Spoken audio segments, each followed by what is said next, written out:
తెలుసు మీకు శ్రీరామ కథ, తెలుసా అసలు వాలి వధ, వెనుక సాగుగా వెన్ను వాలిని కూల్చిన మాయ కథ. జన్నల కోసం అన్నల కోసం రేపల్లి అనే హామకి పెట్టిన అన్నది కృష్ణుడు, అందరి కృష్ణుడు ఆడిన నీళ్ళ మాయ కథ.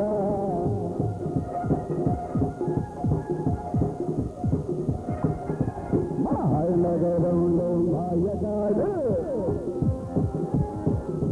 మహానగరంలో మాయగాడు, చిరకాలంగా ఈ మానవుడు చిరంజీవిగా ఉన్నాడు, చిరంజీవిగా ఉన్నాడు.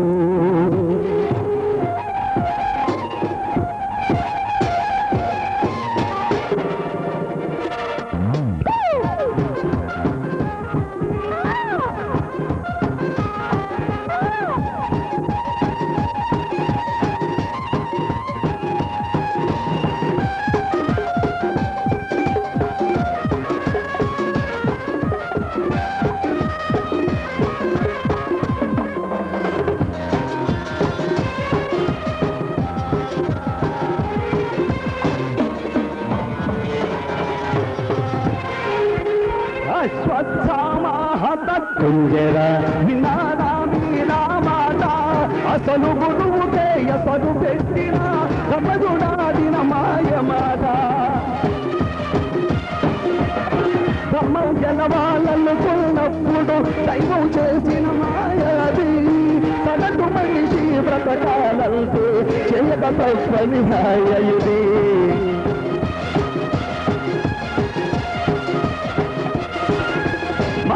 నగరంలో మాయగాడు,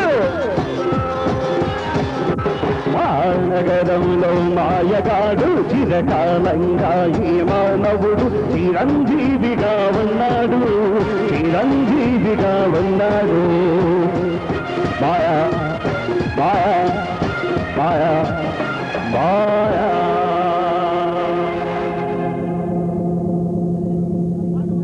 వదనం ఛాయే సర్వవిఘ్నోపశాంతయే, అగజానన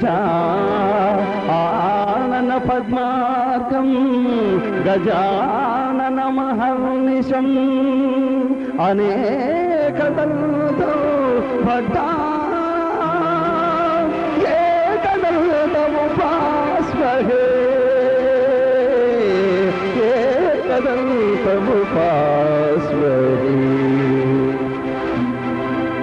స్వాగతం సుస్వాగతం, స్వాగతమమ్మా కళామ తల్లి, స్వాగతమమ్మా నవరసవల్లి, స్వాగతం సుస్వాగతం.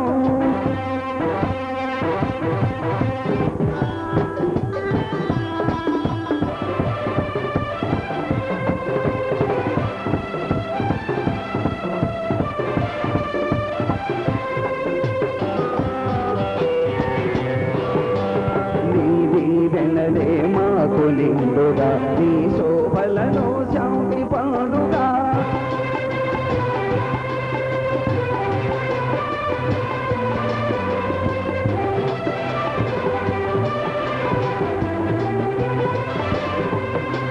నీ దీవెనలే మాకు నిండుగా నీ శోభలను శాంతి పాడుగా, అడుగు జాడలందైకమచమున నడిచెదము మా కళామ తల్లి, స్వాగతం సుస్వాగతం.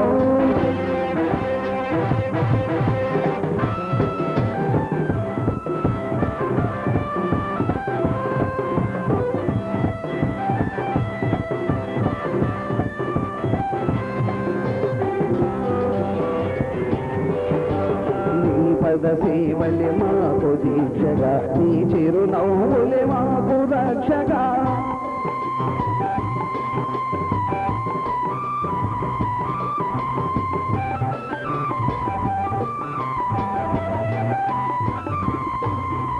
నీ పద సేవలే మాకు దీక్షగా, నీ చిరునవ్వులే మాకు రక్షగా. నిరతము నిన్నే మదిలో నిల్పులు స్మరించ పలికెదము చల్లని తల్లి స్వాగతం సుస్వాగతం.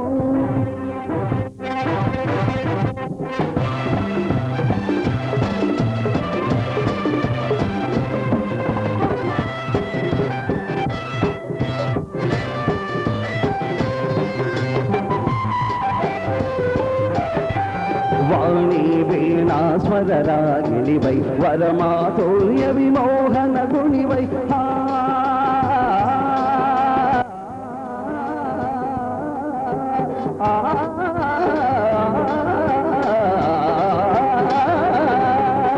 వాణి వీణా స్వరరాగిణివై పొరలే భువనముని స్వాగతం సుస్వాగతం.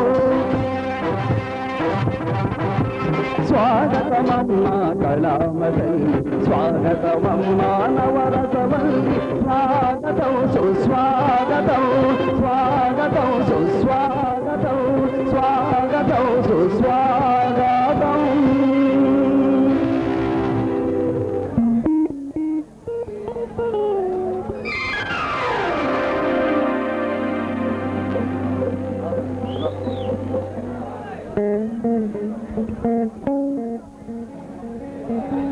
హలో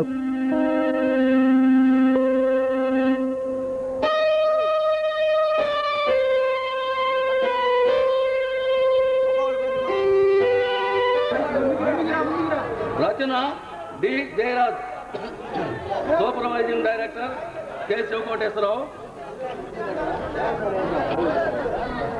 దర్శకత్వం ముత్తిరెడ్డి శ్రీనివాసరావు, సమన్వయం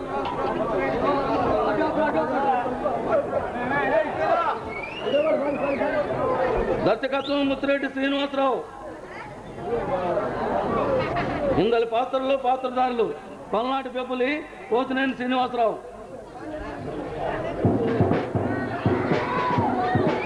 రాజా చుక్క రాఘవ,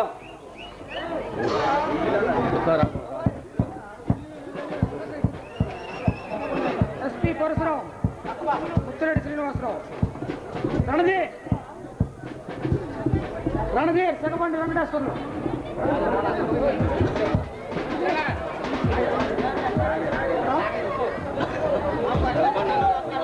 రాజా చుక్క రాఘవ,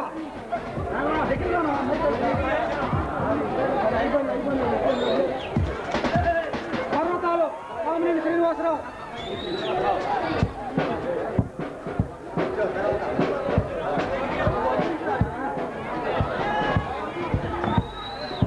పానకాలు పల్లెల వెంకటేశ్వరరావు,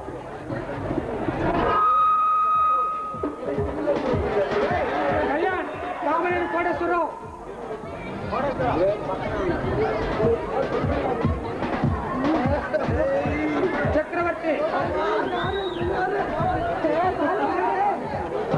చక్రవర్తి ముత్తిరెడ్డి వెంకటకృష్ణ,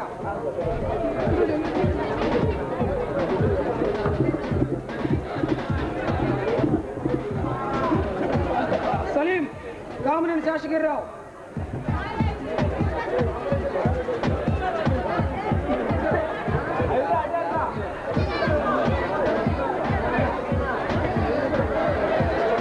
బలరాం వడ్డూరి ప్రసాద్,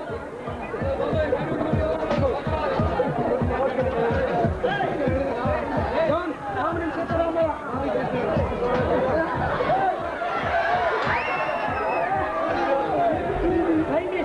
పోతినేని రమేష్, రోజా కుమారి రోజా గుంటూరు, రోజా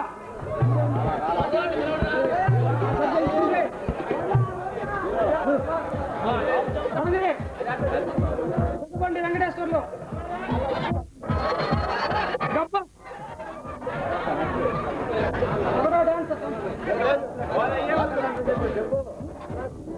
గెస్ట్ పాత్ర మేకా సాంబయ్య,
అవును కళ్యాణ్.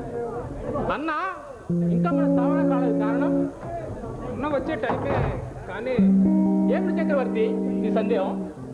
ఈ రోజు అన్న అమరులైన తల్లిదండ్రులు తర్పణమైన వచ్చి పేదలకు అన్నదానం, రోగులకు మందుల పంపిణీ కార్యక్రమం, ఇంకా చిన్న అనుమానం చక్రవర్తి. ఏమిటి కళ్యాణ్? అన్న ఇలా పల్నాటి వెప్పులుగా మారడానికి కారణం? వద్దు కళ్యాణ్ వద్దు, ఆ విషయం అడిగే ధైర్యం మళ్ళీ అంటే అన్న తల్లిదండ్రులు సహజ మరణం కాదా? కాదు. అన్న తల్లిదండ్రులు ఒక కిరాతకు ముట్ట బాంబులతో దారుణంగా నరికి చంపారు. ఆ? బాంబులు తప్పు చేశారా? అవును. ఒక మిత్రుడి పెళ్లికి వెళ్ళి తిరిగి వస్తున్న వాళ్ళ కారును అటకాయించి బాంబులతో మారణాయుధాలతో దారుణంగా నరికారు. అన్న ఆ సమయంలో ఎక్కడున్నాడు? అన్నను కూడా చంపాలని పథకం వేశారు, కానీ అన్న ఆ టైంలో ఊళ్ళో లేకపోవడం వల్ల బ్రతికి బయటపడ్డాడు. వాళ్ళ నచ్చినట్టు వెనక కారణం పగ. అన్న తండ్రి పల్నాడులో ఒక పెద్ద పేరు మోసిన క్రిమినల్ లాయర్. ఒక కేసు విషయంలో ప్రత్యర్థి ముఠాపై సాక్ష్యాలు, ప్రత్యర్థి ముఠాపై కేసు విచారణలో ఉండగా వాళ్ళ కుటుంబం పైన పగబట్టి వాళ్ళ కుటుంబాన్ని అంతం చేయాలని యోగం పన్నింది. మన అన్న రాజధానిలో ఇంజనీరింగ్ చదువుతున్నాడు. అంటే కేవలం ఉద్యోగ నిర్వహణ కోసం తమ ప్రాణాలు వదిలి పుణ్య దంపతులుగా చిరుతాదులేరనమాట. మరి అన్నకు ఆ విషయం తెలిసి సమరశంఖం ప్రత్యర్థి ముఠాపై సమరశంఖం పూరించి సాక్ష్యాలు ఆధారాలు లేకుండా వాళ్ళని అతి దారుణంగా నరికి చంపాడు. మరి నువ్వు అడగబోయే విషయం నాకు తెలుసు. వాళ్ళని చంపినందుకు గాను అన్నను పోలీసులు అరెస్ట్ చేసి జైలుకు పంపారు. అయితే కోర్టులో అన్నకు వ్యతిరేక సాక్ష్యం ఎవరూ చెప్పలేదు. ఎందుకు? కోర్టులో కేసు కొట్టివేశారు. తిరిగి వచ్చిన అన్నకు ఈ పల్నాటి ప్రజలు బ్రహ్మరథం పట్టారు. అయితే అన్నకు ఏ నిమిషంలోనైనా ప్రమాదం పొంచి ఉందని తెలుసు. అయినా అన్నకు ఈ పల్నాటి ప్రజలు ఆశీస్సులు అన్నను అజేయుడిగా చేస్తాయి. వీరి దీవెనలే అన్నను నిప్పు రవ్వరు చేస్తాయి.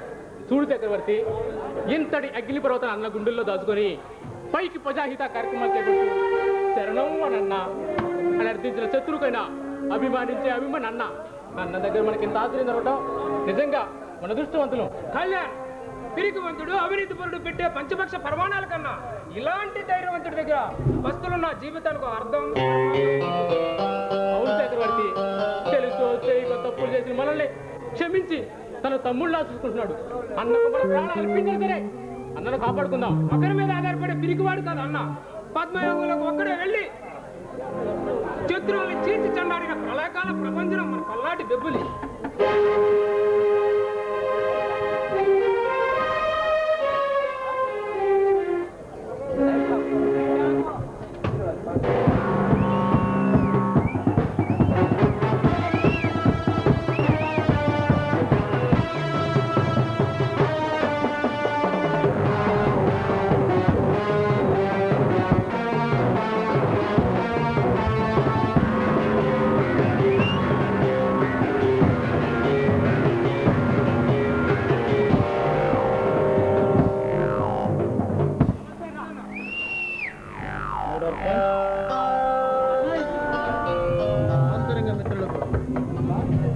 నా అభివాదనములు. ఈరోజు నా పుట్టినరోజు. నేను కబురంపితే పెద్ద పెద్ద బిజినెస్ మ్యాన్లు, గొప్ప గొప్ప వాళ్ళంతా కూడా నా ఈ పార్టీకి వచ్చేవాళ్ళు. కానీ వాళ్ళందరి మధ్య నా ఈ పుట్టినరోజు చేసుకోదలుచుకోలేదు. క్షణక్షణం మీకోసం పనిచేసి మీ మధ్య మీలో ఒకటిగా నా ఈ పుట్టినరోజు చేసుకోదలుచుకున్నాను. కళ్యాణ్, చక్రవర్తి, ఈరోజు మీకు ఒక విషయం చెప్తాను. ఈరోజు నేను కోటీశ్వరుని, కానీ చట్టం ప్రభుత్వం దృష్టిలో నేను ఒక అంతకుని. ఈ నా జీవన ప్రయాణం ఎన్నాలో నాకే తెలియదు. నా జీవన పోరాటంలో మీరు కూడా సమిధలు కావటం నాకు ఇష్టం లేదు. అందుకు మీకు కావాల్సినంత డబ్బు తీసుకొని బేటన్నా వెళ్ళి ప్రశాంతంగా వెళ్ళి బతకండి. నీ దగ్గర లేని ప్రశాంతత నువ్వు ఇచ్చే డబ్బులే లేదన్నా. సావైనా బతుకైనా ఈ పల్నాడు పెప్పులతోనే. ఎంత మాట అన్నావన్నా? మేము ఉంటామా? అవసరమైతే నీ ప్రాణానికి నా ప్రాణాలు అడ్డు వేస్తామన్నా. చూడండి ఫ్రెండ్స్, నేను ఒక నేరస్తుని. ఎందరూ సంఘ విద్రోహాల శక్తుల అంతం చేసిన హంతకుణ్ణి. కనుక ప్రత్యర్థి ముఠా వాళ్ళు నన్ను సంపుతానికి ఎప్పుడూ ఎంటుపడుతూనే ఉంటారు. ఎంట మీరు కాచుకొని ఉంటే మీరు కూడా ఏమైందన్నా సత్సం కళ్యాణ్ అవునన్నా, నువ్వు చంపింది సామాన్య కాదు, స్మగ్లర్ని, ఉగ్రవాదుల్ని, ప్రజలు పిడించే దొంగ నాయాల్ని. అది నేరమేలవుతుందన్నా. అవునన్నా, ఈ రోజు నేను ఈ పల్నాడే కాదు, యావత్ ఆంధ్రే ఉంది. నీకేదన్నా జరిగితే ఈ ఊరు అంతా శ్మశానం అయిపోతుంది. వద్దు, అలాంటి అవివేక చర్యలు చేయొద్దు. కేవలం చెనకావేశంతో అలాంటి చర్యలు చేస్తే నష్టపోయేది ఎవరు? ఈ ప్రజలు. ఏ ప్రజల కోసం అయితే మనం యజ్ఞం తలపెట్టామో ఆ ప్రజల బలి అవటం నాకు ఇష్టం లేదు.